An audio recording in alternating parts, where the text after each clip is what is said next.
The swinging doors of an old West saloon didn't just welcome outlaws and miners.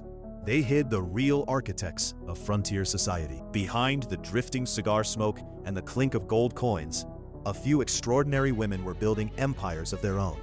Today, we step into the heart of these gambling halls to uncover the daring life of Kitty Leroy, the unbreakable survival of Libby Thompson, the refined skill of Lottie Dino, and the opulent reign of Pearl DeVere. These women were the power behind the curtain, entrepreneurs who turned the lawless West into their own personal stage.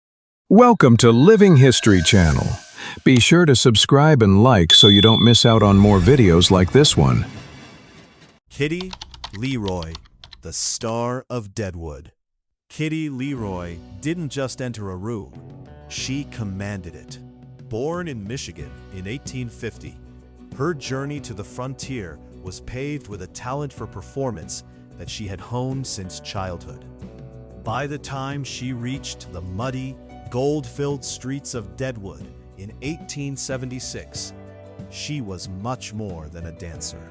She was a woman who understood that in a town without rules, personality was the highest form of currency. Kitty was a force of nature, known as much for her skill with a deck of cards as she was for her legendary trick shooting. She opened the Lone Star Saloon, transforming it into a sanctuary for the West's most famous names, from Wild Bill Hickok to Calamity Jane. But Kitty's life was a delicate balance of glamour and danger. She lived with a flamboyant independence, married 5 times, and refused to let any man dictate her path. However, the saloon's shadow eventually caught up with her.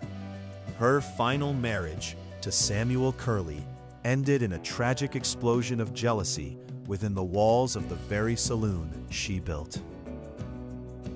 Kitty remains a symbol of that era's perilous beauty, a woman who lived life at full throttle, knowing every hand dealt could be her last. Libby Thompson, the resilience of Squirrel-Tooth Alice. If Kitty Leroy was the glamour of the saloon, Libby Thompson was its raw, unyielding spirit. Her story began not with music, but with a scream. At the age of 9, she was snatched from her family by Comanche raiders, an event that stripped away her childhood and replaced it with a brutal lesson in survival. When she finally re-emerged into the frontier towns of Texas, Libby found a society that had no place for a soiled girl. Instead of fading away, she chose to thrive in the only world that would accept her, the dance halls and saloons.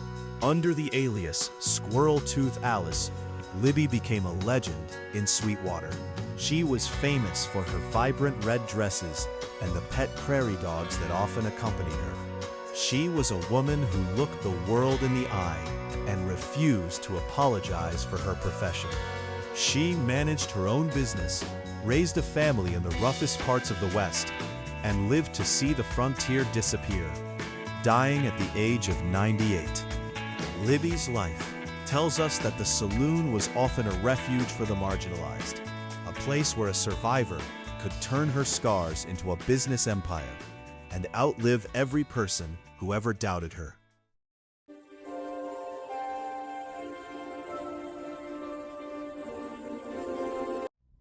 Lottie Dino, the refined card sharp.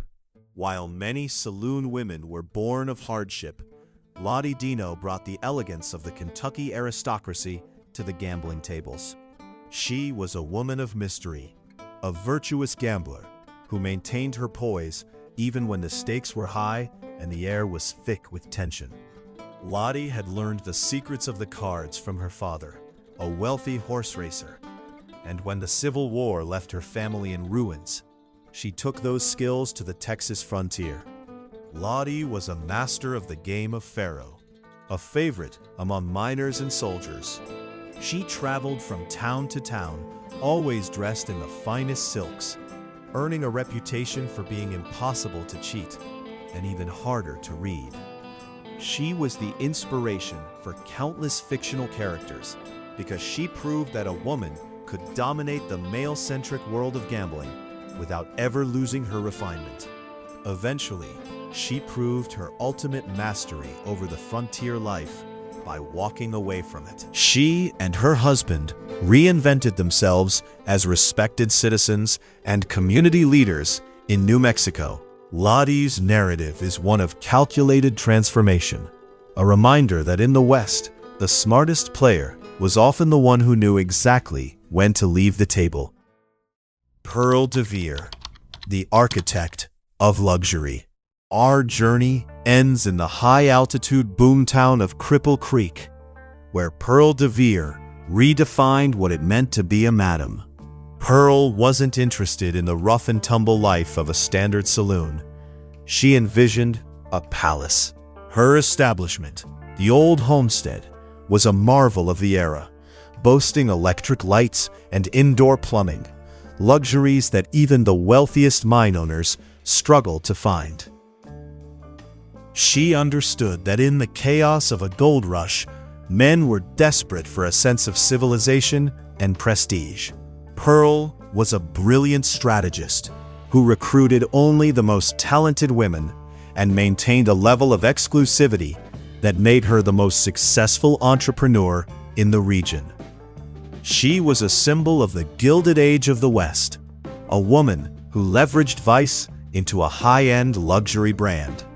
But the intensity of her life matched the speed of her success. After a night of legendary celebration, Pearl passed away at the age of 35.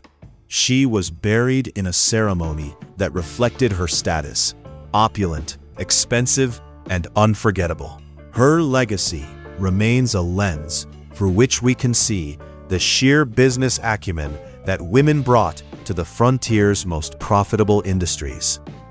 These four women, Kitty, Libby, Lottie, and Pearl, were the invisible threads that held the social fabric of the frontier together. They weren't just bystanders, they were the power behind the saloon doors, navigating a world of violence and vice with unmatched grit. They realized that on the frontier, the old rules of society were broken. And in that chaos, they found the freedom to be entrepreneurs, survivors, and legends. Their stories remind us that the Wild West wasn't just won by the gun. It was owned by those with the courage to lead from the shadows. Thanks for watching. If there's a forgotten era or photo you want me to bring to life, drop it in the comments. I'm listening.